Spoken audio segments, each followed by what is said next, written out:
Okay, this is Defeating the Digital Divide. My name is Praneet Rathi. I'm James Kim. I'm Emily Hu. I'm Simon Needy. And I'm Brandon. And we're from Adlai East Stevenson High School. So in part one, the cost of connectivity, we're tasked to predict the cost per unit bandwidth in the US and the UK for the next 10 years. So we approach this problem by first trying to predict the growth of bandwidth over time. Next, we aim to calculate the average cost of internet using population proportions. Then with those two components, we're able to predict the cost per unit bandwidth by dividing the average cost by bandwidth over time. And we show those results over the next 10 years. So first looking at bandwidth, we defined as equivalent to download speed in megabits per second. And we adapted Nielsen's law and Klune's curves in that we assume the exponential growth of bandwidth over time. And using the data provided by M3, we're able to curve fit this and get our model. So we do recognize that there are concerns regarding Nielsen's law in that it's unlikely that an exponential growth will continue for a very long time, similar to Moore's law. However, given the relatively short time period of 10 years of this problem, we found it reasonable to assume exponential growth, especially with the emergence of new technologies like 5G that would make it possible. So as a result, we obtained these curve fits with the data, allowing us to model the growth of bandwidth over time with great accuracy as shown by the high R-squared values. Now moving on to average cost of internet, we took into account the different options such as cable, fiber optic, and satellite, and the different costs associated with them. And using the population proportions in the urban and rural populations, we're able to calculate the average cost by multiplying the respective population by the cost of each option and dividing by the total population. And as a result, we're able to calculate the average monthly cost in the US to be around $53, in the UK to be around £30. And we assume that these will be relatively constant over the next 10 years. And that is because given the data, we saw minimal change in cost over time. And compared to the relatively rapid growth of bandwidth, this small change in cost will have an insignificant impact on our final model. So which brings us to our final model. We're able to predict the cost per unit bandwidth by dividing average monthly cost by bandwidth and modeling that over time. As we can see in the table to the right here, in the 10 years of our time frame, the cost per unit bandwidth has decreased to about 10% and 20% of original values in the US and UK respectively. And given data and based on the rapid growth of bandwidth compared to the relatively steady value of cost, we would expect cost per unit bandwidth to decrease significantly over time, which is what we see, and so our model is somewhat reasonable. Finally, we performed sensitivity analysis, adjusting the makeup of rural and urban populations. And these changes led to minimal changes in the average monthly cost, which means that our model is not highly sensitive. So slight inaccuracies in data will not significantly impact the results, once again validating the strength of our model. All right, so with the general cost addressed, we now assess the specific household needs in part 2, bit by bit. In particular, we were tasked with predicting the bandwidth that would cover a given household's needs over the course of a year, 90% and 99% of the time.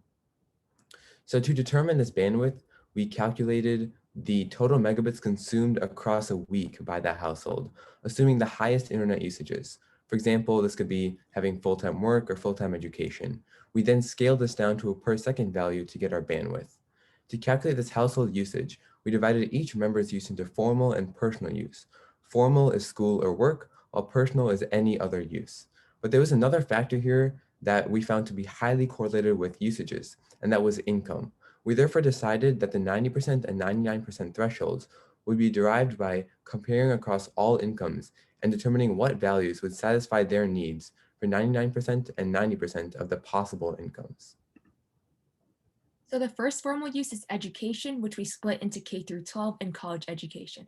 Essentially, we wanted to find the expected number of megabits a student uses weekly, which can be found by multiplying the probability of a student attending online school by 4.8, which is the bandwidth required for Zoom and online scrolling, 60 squared, which is the number of seconds in an hour, by the number of hours spent on online school weekly. So we will show our process more in detail for non-college students, and the table shows an example of the data that we used from the 2020 census, which is the probability of non-college students having online school based on income level. H was then determined by the recommended hours of online schooling by the National Board of Professional Teaching Standards. So plugging in those numbers, we were able to create a two-way table showing the numbers of megabits consumed for different levels of schooling and also income level. We then graphed these data points and found the mathematical relationship. And then we use the same approach for college education, but for H, we plugged in 15 since students need 15 credit hours to graduate. Again, we graphed the data points and we're able to find the mathematical equation that relates megabits consumed weekly to household income percentile. And then our last type of formal use is work, which we were unable to create a general function for since each job has such different internet demands. Instead, we just use recent data for each occupation. All right, so the other component of internet usage is personal use. So we said that while individuals have their own uses, which we can model using their age, there's also an undeniable influence that household members have on one another, whether this is a parent and a child or a sibling and another sibling. And so in the equation on the slide, this influence by others is represented by the term Pi of 2 times O1 of 2, where Pi of 2 is the internet usage of member 2, and O1 of 2 is the influence of member 2 on member 1. To quantify this influence, we reason that one's capacity to have the internet affected is directly related to one's capacity to obtain digital literacy as a function of their age. This is because understanding new technologies, which is essentially one's digital literacy, would be key to expanding one's internet usages to different media and different purposes, thereby increasing their overall internet use. We therefore fit a logistic curve about existing data about digital literacy to come up with the function pictured here, again relating age with the capacity to increase one's internet by the influence of others.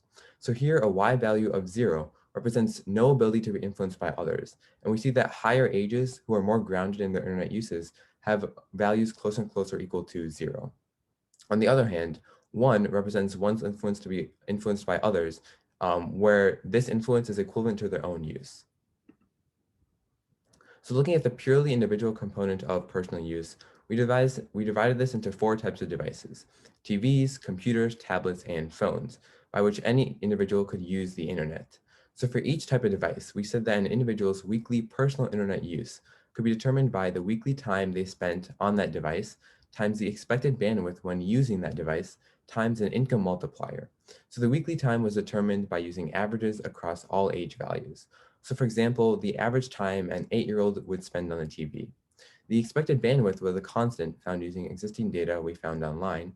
And the last factor, an income multiplier, was motivated again by seeing significant trends across usages for different income levels. So in the graph here, we're comparing the household income to the TV use. And it appears that households with around 50K of income have average TV use. So the multiplier would be 1. While if a household income had maybe double the TV use, the multiplier would be 2. So to apply this to specific households, total internet use was again determined by summing each individual's formal and personal use for that week, and then scaling that down to a per second value to get our bandwidth. Since we're using income to determine the 90% and 99% marks, we represented income as a probability function rather than a static value. This is because even for people of the same occupation, they may have different salaries. Then, since we needed to convert the percentiles for various components of our model, we converted our probability distribution into a percentile value by comparing across national salaries. Let's see this in an example with the first household. So here we were tasked with modeling a household composed of a job seeker in the early 30s, a teacher in the early 30s, and a 3-year-old child. So we categorized the job searches and the teacher's internet use as a formal work. And because the child is of 3 years old, they would not be going to school and would therefore have no formal use. Now, our biggest thing was determining the income of this household. And because the teacher is the only breadwinner of this house, we had to determine the income of this early 30s teacher. To do so, we used data on general income of all teachers and then found the relation between teacher age and salary. Using this, we created a unique distribution just for the early 30s teacher, per the graph here. So here we show that for different percentiles, there's different values of annual income. We already established the internet use that students would consume, and therefore decided that teachers of the same income percentile would have a proportional use of internet. The reasoning here was that if they spend, say, twice the time on Zoom or other school platforms, then their internet use would be double, and so the proportional factor would be 2.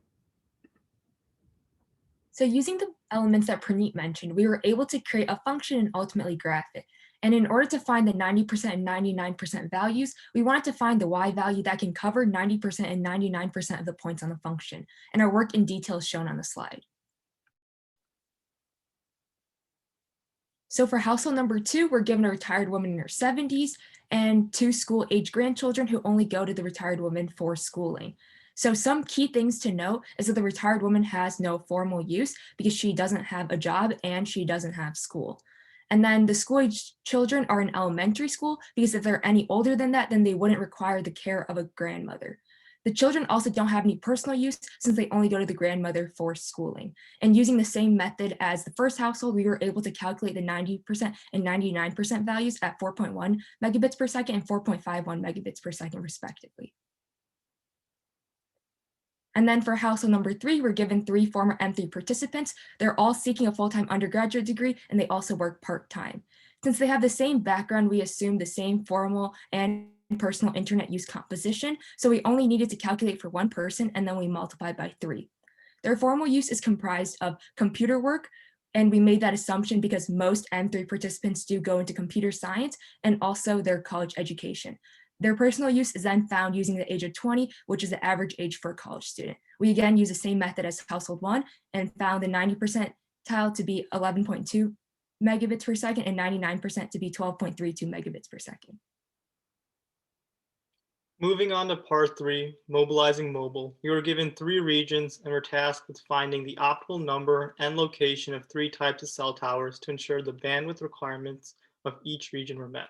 By utilizing the demographics of each region given to us by M3, grids, and an algorithm-based model, we found the number and location of nodes to meet everyone's bandwidth needs. The goals for our models were to be algorithmic and repeatable by a computer. It should also fully cover every region, even at the cost of some efficiency. This basically means that all network demands are met for every individual, with no individual lacking the bandwidth that they need. And the last goal is to prioritize placing high band nodes over low band nodes because of the cost efficiency that comes with them. So to simplify the packing problem, instead of dealing with circles, we underestimated them as squares using the diagram below. This allows us to fully pack the region with a grid of side length r square root 2. And this is a lot easier to work with compared to a circle and allows us to ensure that every area is covered. So here we have 2 different grids set up on the bottom. On the bottom right, we have one with side length 0.75 miles, which is representative of the high powered nodes. On the left, we have the medium powered nodes with side length of 3 miles. And using these grids, we can fully cover the entire region and know exactly where to place each cell tower. When approaching this problem, we first utilized the data given to us by M3 concerning each region and subregion and our part 2 model to determine the bandwidth needs of each region.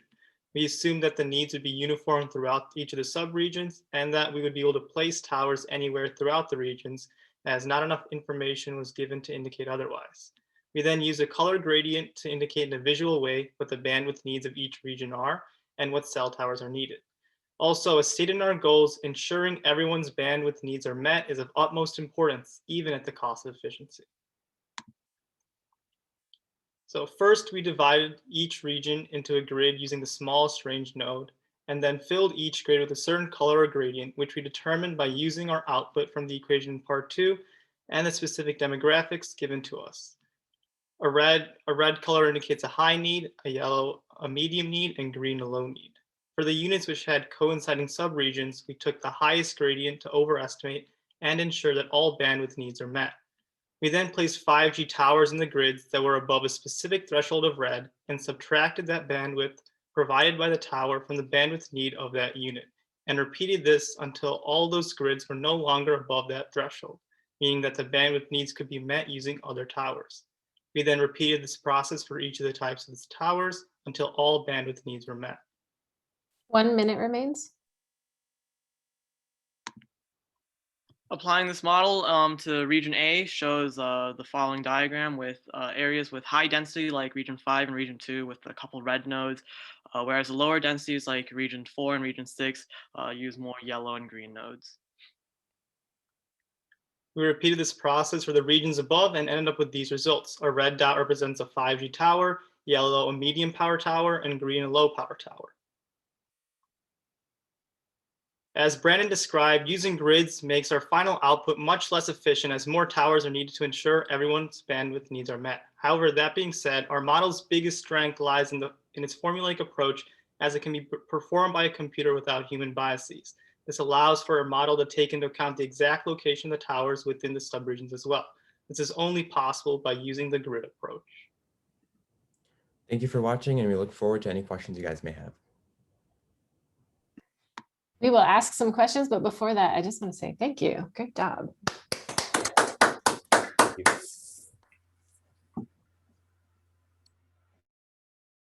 Start. I really love seeing solution papers where you use, different parts of the previous questions to answer the next question. So I really like that you used your algorithm for question 2 to answer question 3. Can you elaborate on how you did that? And did you have all the information you needed? So we're given average statistics in part 3 for each subregion. So something like income and like number of children, I think, in each household. So we use parts, obviously we had to simplify some part, but we assumed the average value and multiplied that by the number of families for part 2. Okay. I sort of have 2 questions. One is about your Q2.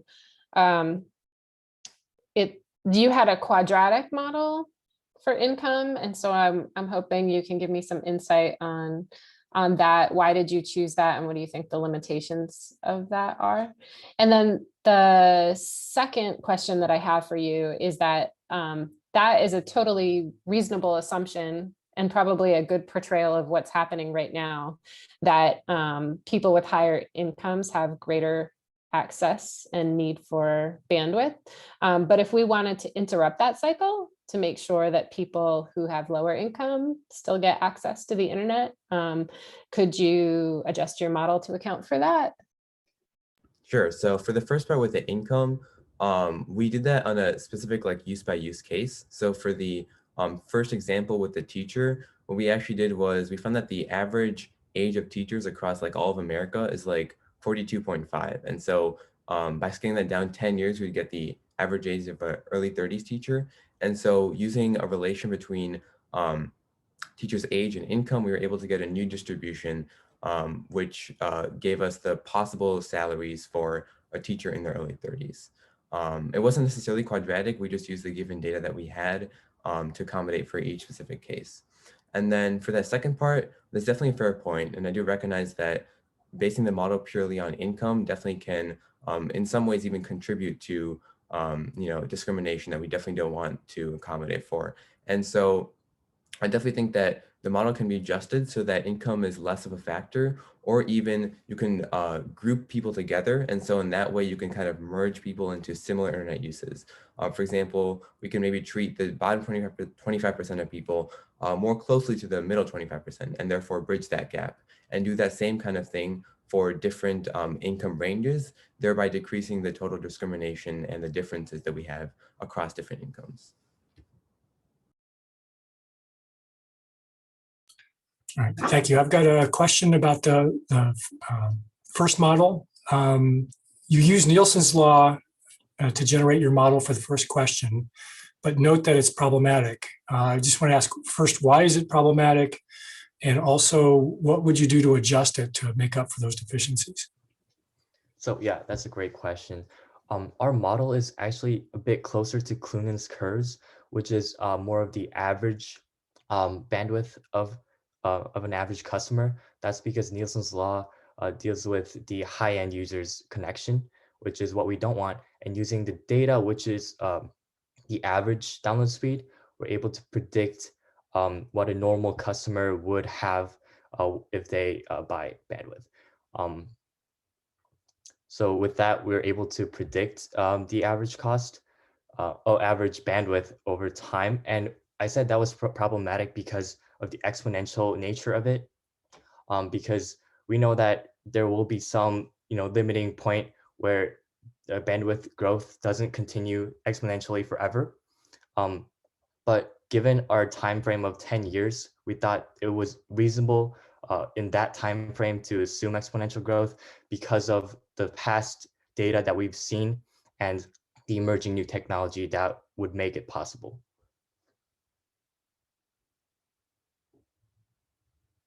Thanks. Now I'll open it up if there are others who want to ask questions. I had a question about your question 3 algorithm. So I think you mentioned this is an algorithm that could or was be implemented by a computer, but I didn't see code in the report. Did you implement that algorithm or did you run those simulations by hand? We run them by hand because to implement it, you would actually need the map too with like the region. And so we didn't actually have like the map as like a PDF or anything. We had to do it by hand. So just a follow-up question to that, if you had more time and like wanted to make this a model that could be repeated more easily, yeah, how would you have overcome those challenges of not having a representation of the map or other challenges? What would have been necessary to make that into a running program? So I think the first thing would probably be, I'm guessing the map would probably come in like a PDF file. If we were to have one, I think the first step would probably be to convert that into,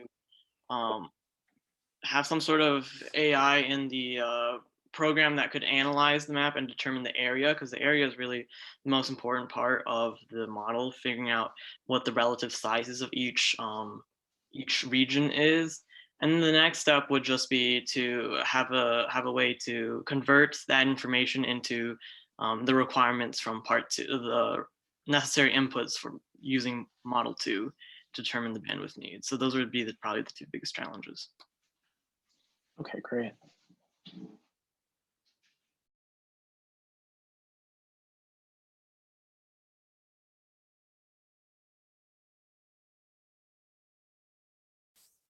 Other questions?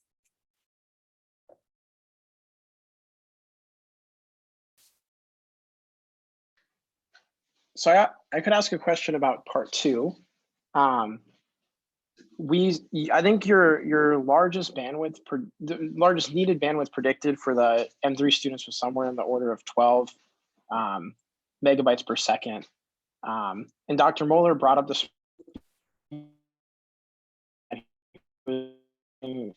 the Oscars last night, and Xfinity was advertising 1,000 megabit per second speeds available. So how do you reconcile these two things? Is Xfinity insane? Are they not going to have any customers for this high-speed internet?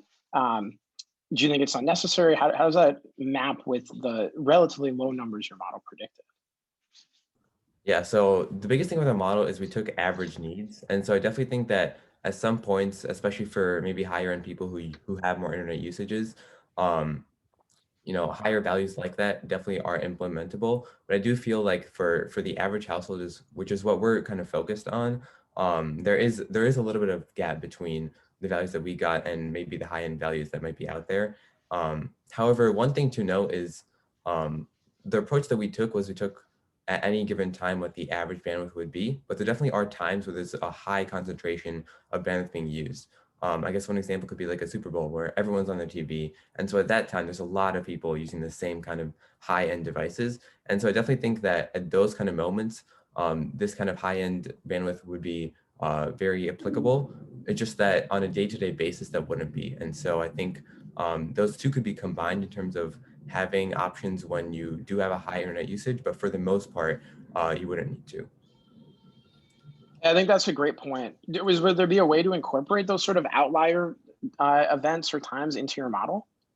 Yeah, I think introducing more of the variance component into our model, because we do take only averages, and so having a variance about given a household with their ages and their income, there is some amount of variance that they have in their usages, and so deriving a function or equation for that, and then accommodating our bandwidth needs for that variance would probably be the way to go about that. Okay, great. I have a question, but for some reason I've lost. I can't see slides anymore. I just have the speakers. I just have the gallery. I don't know what's happened to my Zoom feed. But let me try and let me just try and talk about it. It's the idea of what is megabits? What is bandwidth? If you're driving across the country, your average speed is 55 miles an hour. You don't consume that speed. You go across the country, it's 3,000 miles. That's the total miles. Now, bandwidth is like 55 miles an hour. It's so many megabits per second. And you don't consume it, you don't get a total. You use it over a period of time and get a total amount of data transferred. Do you see where I'm confused? Yeah, so our biggest thing was we determined the total weekly use, but then we scaled that down to a bandwidth value because bandwidth is per second, like you mentioned. And so by getting the total megabit use, which is in the units megabits, over the course of a week, we determined how many seconds are in a week to get the megabits per second value. What do you mean by a total megabits? As in the total internet use. So for example, with the Zoom. That would be bits, not bits per second. Right, so. Sure, so I can elaborate on that. For example, with the education, Zoom uses approximately 4.8 megabits per second. And so we use this 4.8 megabits per second, multiplied it by the number of seconds in a week that they'd be using the Zoom to get the total megabits on Zoom. Then we scale that down back. No, stop. That's not total megabits. That's the trouble is with that S. You say megabits, it's bits per second, like miles per hour. And then if you multiply that by a total amount of time, you get total miles or total bits, not total. Yeah, all right. It might be a wording difference. I think sometimes Mbps includes the per seconds, but when some people say megabits, they don't mean the per seconds, like internet providers. So it might just be a wording difference here. Yeah, I think so. In this case, we're considering megabits to be equivalent to 1 million bits. So it's like the unit conversion. No, it's not a question of millions. Yeah, I think we had many teams that sort of, well, and I personally, even in developing this question, had to sort of wrap my mind around this whole idea. So there was a lot to digest, I think, in terms of thinking about megabits per second as a speed versus an amount. And so, yeah, this team made some assumptions, and certainly the judges, when they were scoring it, decided that overall their work was definitely meritorious. So I think that we're out of time, so we need to move on. But I did just want to say that, like, thank you again, like, very nice job. Among the hundreds of submissions, yours was among the top 6, which is not easy. And the judges on this call and those that looked these over and aren't here are really incredibly proud of your work. So thank you. And I look forward to seeing you at the session this afternoon. I want to second what Karen was saying. I wasn't trying to criticize your work. I was just trying to understand the terminology here. Great job, guys. Thanks a lot. Congratulations. Thank you. Thanks so much, everyone, for See the you later. presentation. Thank you.